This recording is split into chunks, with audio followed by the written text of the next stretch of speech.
தனிமைப்படுத்தப்பட்ட ஒரு காடு பிராட்பென் வில்லேஜ் கிட்ட இருக்கு. யாரும் அங்க போனதே இல்ல. ஒரு வாட்டி கூட நான் இங்கதான் வாழ்ந்துன்னு இருந்தேன். மனுஷங்களோட கண்ணல படாம, ஏன்னா நான் ரொம்ப பலவீனமான்.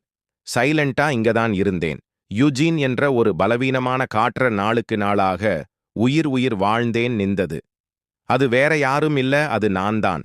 ஆனால் நான் ஒரு வட்டி கூட மனுஷங்களோட ரத்தத்தை உறிஞ்சதே கிடையாது. ஆனால் பல வருஷங்களுக்கு முன்னாடி நான் என்னோட உள்ளுணர்வு மூலமா வழிநடத்தப்பட்டேன். அதுதான் எல்லா பிரச்சனைக்கும் நேராக காரணமாயிடுச்சு. அதுக்கு அடுத்த நாள் எல்லா படையும் தேடி வந்தது. அதுக்கடுத்த ஒரு 5 நான் இந்த ஒளி நைட்ஸ் மொத்த வில்லேஜையும் சுத்தி பழிச்சு போட்டுருச்சு. ஏன்னா அவங்க என்ன கணன்னு பிடிக்கணும்ன்றதுக்காக. ஏதனாலன்னா 1 மாசம் ஆகலாம், இல்ல 1 வருஷம் கூட ஆகலாம் என்ன கண்டுபிடிக்கிறதுக்கு. இருந்தாலும் நான் எங்க போய் வழிஞ்சுக்கிட்டாலும் அவங்க என்ன சுலபமா எல்லாத்தையும் தாண்டி, நான் பயத்துல இந்த காட்டுல இருக்கிற மிருகங்களுடன் ரத்தத்தை மட்டும்தான் குடிச்சேன். இது மொத்தமா 12 வருஷமா இதுதான் நடந்தது. ஆனா இப்ப தெரியாது, நான் திரும்பியும் என்னோட கடந்த காலத்துக்கு 2வது வாழ்க்கை வாய்ப்பா வருவேன்ட்டு. ஆனா ஒரே ஒரு என்னோட 2வது வாய்ப்பை தன் திருப்பியும் அதே மாதிரி வாழலாம் என்றிருக்கேன். ஆனா முன்ன செஞ்ச அந்த ஒரு மிஸ்டேக் செய்யாம அமைதியாக இருந்து, மரணத்துல எனக்கு இருக்கிற ஒரே ஒரு வாய்ப்பு, நான் பலசாலி ஆகணும். அவங்க என்ன கண்டுபிடிச்சு திருப்பியும் கொல்றதுக்கு முன்னாடியே. ஆனா இப்பல இருந்து இந்த வேம்பியர் வழிகள் எல்லாமே மாறப்போது. நான் உயிர் வாழி தவிக்கிற ஸ்ட்ராட்டஜிய மாத்தி ஆகணும்.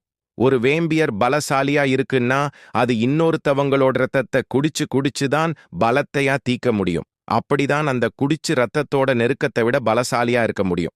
அது எப்ப எல்லாம் நடக்கும்னா, அதிகமான சக்தி கிடைக்கும்னு தோண போது, இந்த காட்டுக்கே இதுதான் கடவுள் கரெக்டா இருக்கு அப்படின்னு சொல்லிக்கு நீக்கிறப்பவே இப்ப அப்படியே அந்த டிராகன் அவனை கடிக்கிற மாதிரி வருது.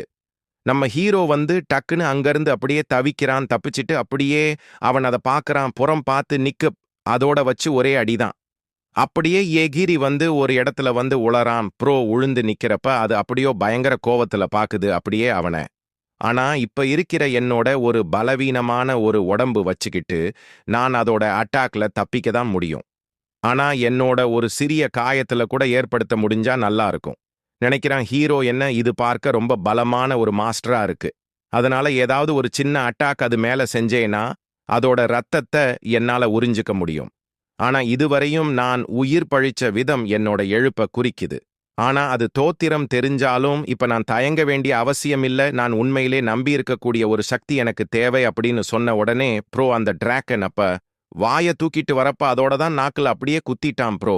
அந்த கத்திய வச்சு என்னோட கத்தி என்ன உடைஞ்சிருச்சா அப்படி என்ன சொல்றான் ஹீரோ. அந்த டிராகன் கோவம் ஒரே அடிதான் ப்ரோ. அப்படியே இவன் அப்படியே ஏக்கர் போயிட்டு அந்த தண்ணில அப்படியே தாவி போய் உளறான். அதுதான் இப்ப நம்ம தண்ணில தூக்கி போட்ட எப்படி தாவி போகும், அந்த மாதிரி தாவி போய் ஒன்றாம். அதன் இப்ப நம்ம தண்ணில கல்லு தூக்கி போட்டா எப்படி தாவி போகும், அந்த மாதிரி தாவி போய் உழந்தக்கு அப்புறமா பார்த்தா அவன் வயித்துல காயம் பட்டிருக்கு ப்ரோ. பார்த்துட்டு இருக்கிறப்ப திடீர்னு அப்படியே அவன் ஒரு பயங்கர அதிர்ச்சியில பார்கிறான். என்னோடன்னு பார்த்தா நான் இந்த மிருகத்தை தப்பு கணக்கு போட்டுட்டேன். இதுல ரொம்ப பழசாரியா இருக்கு. இது திவாஸ்லாண்ட அப்படின்னுற ஒரு பயங்கரமான ரிஜியன் கொண்ட ஒரு இடத்துல வாழ்ற ஒரு பலசாலியான மிருகங்கள். இதெல்லாம் ஒருவேளை மனுஷங்க கண்ணுல படுற மாதிரி இருந்தா அந்த மனுஷங்க அதுங்க கிட்ட இருக்கிற அந்த ஒரு கல் எடுக்க ட்ரை பண்ணுவாங்க. அது பார்க்க அப்படியே ஜுவல்ஸ் மாதிரி இருக்கும். இந்த ரூமன்ஸை வச்சு பார்த்தா அதோட மேஜிக் தான் அதோட மொத்த பவர் நினைக்கிறேன். ஒருவேளை அந்த மேஜிக் ஸ்டோன் என்னோல கண்டுபிடிக்க பிடிச்சா என்னோட சிச்சுவேஷன் மொத்தத்தையும் என்னால மாத்தி முடியும். ஒருவேளை எனக்கு கிடைச்ச இந்த வாய்ப்பை நான் ரொம்ப லேசா எடுத்துக்கிட்டேனா நான் ஒரு பயங்கரமான மாஸ்டரோட சக்தி மிஸ் பண்ண மாதிரி ஆயிடும். இதுதான் இந்த காட்டுக்கே ராஜா நான் காயப்படுத்துறதுக்கு முன்னாடியே என்னோட வாழ்க்கை குடிச்சாலும் முடிச்சாலும் அப்படின்னு சொன்ன உடனே ஹீரோ தண்ணி அப்படியே ஒரு மாதிரி தெரிக்கிற மாதிரி காமிக்கிறாங்க. என்னடா சொல்லி பார்த்தா அது அப்படியே அந்த டிராகன் அவன் கவி விட்டு அப்படியே தண்ணிக்குள்ள கூட்டு போகுது ப்ரோ. ஒரு பயங்கர வேகத்துல அப்படியே அந்த தண்ணியிலேயே வச்சு அவன் கதையை முடிக்கலாம் என்று சொல்லிட்டு ஒரு பயங்கர வேகத்துல கூட்டிட்டு போறது அந்த டிராகன் இப்போது தண்ணிக்குள்ள. என வாழ்க்கைக்கான 2வது வாய்ப்பு கிடைத்தாலும் நான் இந்த மாதிரி வேஸ்ட் பண்ணிக்கிட்டேன்னா எனக்கு 2வது வாழ்க்கை கொடுத்ததுக்கு ரீசனே எல்லாம் போயிடும். இல்ல என் வாழ்க்கை நான் அப்படி ஆகிக்க நான் விடமாட்டேன். அதனால்தானே எப்பவுமே என்னோட மூச்சிய புடிச்சுக்கிட்டு எல்லா விஷயத்திலயும் கவனமா இருப்பேன். அதனால தான் ரொம்ப கஷ்டப்படுறேன். உயிர் வாழ்றதுக்கு வெறும் தப்பிக்கிறதுக்கு நான் தேர்ந்தெடுத்தது வெறும் சண்டைதான். சண்டை சண்டை சண்டை சண்டை தான். எப்படியாவது ஜெயிச்சே ஆகணும். ஜெயிக்கல்னா எனக்கு இன்னொரு சான்ஸ் இல்ல. நான் ஜெயிச்சே ஆகணும். ஒருவேளை நான் தோத்து போயிட்டேனா இதுக்கப்புறம்ன்ற ஒரு வார்த்தை இருக்காது என் வாழ்க்கையில. அத நான் பார்த்துட்டேன். அத நான் எடுக்கணும் எடுக்கணும் தக்கறதுக்கு எடுக்கணும். என வாழ்க்கையில நிறைய கடந்த காலத்துல பார்த்துட்டேன். எல்லாமே தோல்வியில தான் போயிருக்கு. இதனால நான் நிறைய பேர ரத்தத்தை தான் மிக்க வேண்டியதா இருந்ததிருக்கு என் வாழ்க்கை மூலமா அப்படின்னு அவங்க சொல்லியிருக்கப்பவே அங்க அப்படியே அந்த ஸ்டோன் விடியுது. விடிஞ்ச உடனே என்ன நடந்துச்சு பார்த்தா அப்படியே மேல நார்மலா காமிக்கிறாங்க. அதுதான் அந்த மிருகம் வந்து தண்ணிக்குள்ள அவன் கூட்டு போச்சுல அத காமிக்கிறாங்க. திடீர்னு அங்க இருந்த அப்படியே ஒரு மாதிரி தண்ணி தெறிக்கிற அத காமிக்கிறாங்க.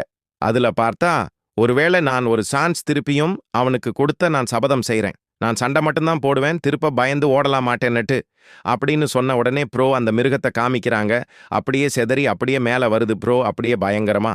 அதனால இப்போ என்ன நடக்க போகுதுன்னா நான் இதுவரைக்கும் இழந்த எல்லா ரத்தத்தை வெற்றியையும் எடுத்துப்பேன்.